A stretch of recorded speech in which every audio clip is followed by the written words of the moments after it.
As we do for every major, and of course the Farmers Insurance Open, time to bring in Park Hyatt Aviara Director of Golf, Renny Brown. Renny, before we get to round three, can you explain why the Masters, for not just American golfers, but for European golfers, from golfers from Australia, golfers everywhere, really seems like the one that everybody really wants? Well, yeah, and you get amped up because it's two things, I think.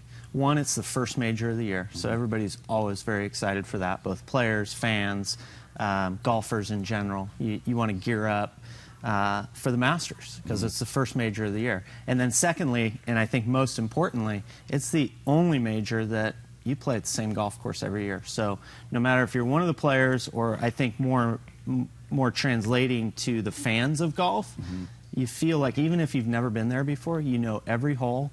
You already know where the pins are going to be on Sunday, right. And so I think that's what makes Augusta really special. And then the green jacket too, I think has a little bit of a lure to it as well. You were talking about the holes. I mean, each hole has their own individual name. I mean, name another course where each hole has their own individual name. Yeah, and I think even more importantly, the way the holes are set up on the back nine, especially the par 5s, 13 and 15, where you can just have so many different things happen. Somebody can make a 3, somebody can make a 13, maybe not a 13, but you can make a fairly big number. And so the swings in momentum, which a lot of times you don't really see in golf like you see in other sports, that I think is one of the things that makes Augusta truly special, is that back nine on Sunday.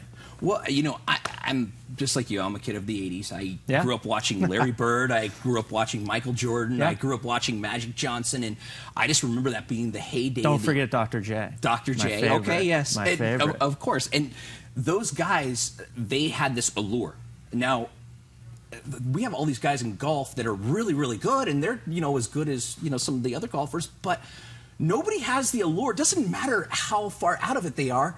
Like Tiger Woods and Phil Mickelson. Like, still, to this day, I feel like every year we talk about these guys, no matter what, whether they're in contention or not. And thankfully, we're talking about Tiger because he hasn't played in a couple years, right? But I think that's earned. And those two that you mentioned, Phil and Tiger, they've earned it, just like Jack Nicklaus did, or Arnold Palmer, or Gary Player. I think with Tiger, arguably, I think probably the second best golfer in the history of golf to Jack. If you're just going off majors, he won 14 majors. Right. And so that's earned, and people are going to go out to watch him, especially since he hasn't been there in a couple of years. And then Phil, and you showed it earlier, you're never really going to know what's going to happen with Phil Mickelson. He can whiff one, very rare usually. But then, I mean, he can just hit some great shots, and then, you can just have some shots that you're like, people can relate to. They're like, wow, I could have hit that shot, if he hits one way out in the rough or out in the trees. So I think that's what makes Phil just Phil. This brings it to, we're talking to the office philosophically. Has sports changed to where we don't have those guys like that we're kind of holding on to the other guys, or not yet embracing the new guys yet? Kind of, you get what I'm saying? Yeah, I think so, and I think golf's in a really good spot because you've got all this a lot of young talent. Look at the leaderboard. But I think that for Phil and Tiger, and I think Rory's proven that he deserves that kind of respect, and he'll get those crowds. But I still think that, and those guys are going to tee off really early on tomorrow morning, both Tiger and Phil. They'll have huge galleries out there watching them. Okay, let's talk about three guys. We'll roll the video. Jon Rahm. I mean, guy shoots a 7 under. I know we talk about him all the time. I mean, this guy has some major game, huh? Probably, arguably, I guess, probably the best young player under, I think he's 22 or 23 maybe.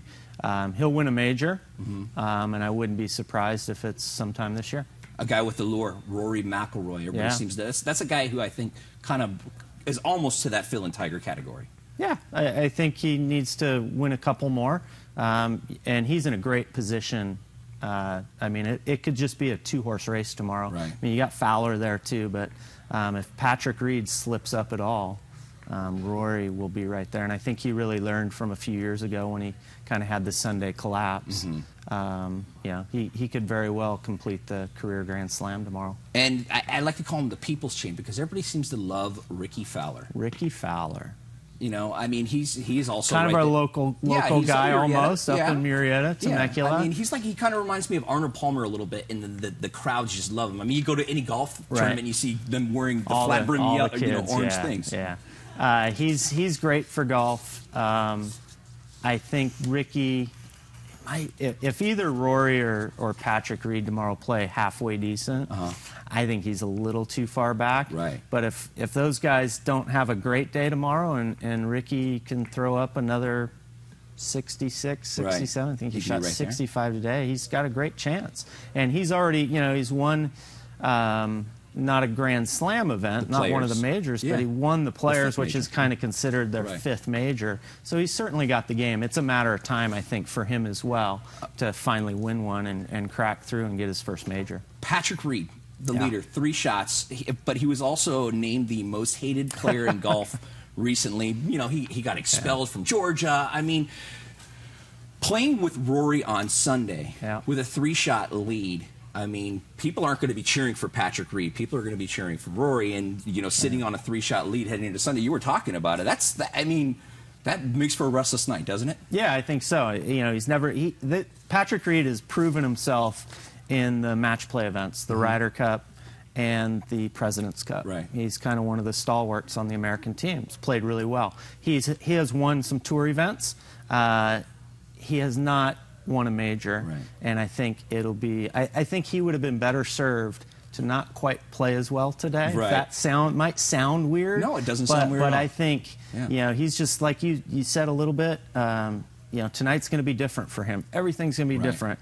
Probably won't sleep as well as he normally does. You've got tomorrow morning. He's obviously in the last group with Rory. He's got all morning until he probably won't get to the course till 11:30, 12 o'clock. So he's got just a lot of time to think about things, and I think he would have been better served, being closer and not having a 3-shot lead or even being in second or third place. Speaking of the course, it was so soft today. These guys were just like throwing darts. I mean, when do you ever see 66 and 65s on Saturday? That many, I mean, for but sure. you said that there's a stipulation of what you have to do with the course because you guys, when you run the Kia Classic, that they want the course to be a certain way, don't Absolutely. They? And so at Aviara or any tour event, or certainly at the Masters, you've got specifications for everything. Right. Rough length, first cut, green speed. So that's not going to change drastically. The one thing that could change the green speed, and that would be the most important thing at Augusta, is weather. Right. And so like today you saw it soften up. Guys were throwing darts out there. Really easy to control the ball. If it dries out a little bit and the greens get a little quicker, then you could have some interesting things happen Before tomorrow. we get to everybody at Aviara's favorite part where you're going to pick the winner, let's talk about, for the Masters, let's talk about the Masters of Food and Wine coming up at the Park Hyatt Aviara. And this one's about tequila. It's the Don Julio Brewer. Correct. Distiller. Just saying that. They're great events. Our Director of Food and Beverage, Brian Lochnan, and then our Executive Chef, Pierre, put on a great show. So these events are super, super popular. Let's go ahead and throw up the board and show. I think you've got that there. Yeah, to let everybody know if you're interested in it. If you are interested, call soon. Call on Monday. It sells out pretty quick. It sells out really fast. Especially since it's going to be right after Mother's Day, too, right? Exactly. And you come up for Mother's Day as well. What better? Okay, there you go. Okay, now time for the moment of truth. I know this is your favorite part of the thing, and everybody at the Aviara. All right, drum roll, please. Here we go. And the winner tomorrow will be Rory McIlroy. Why?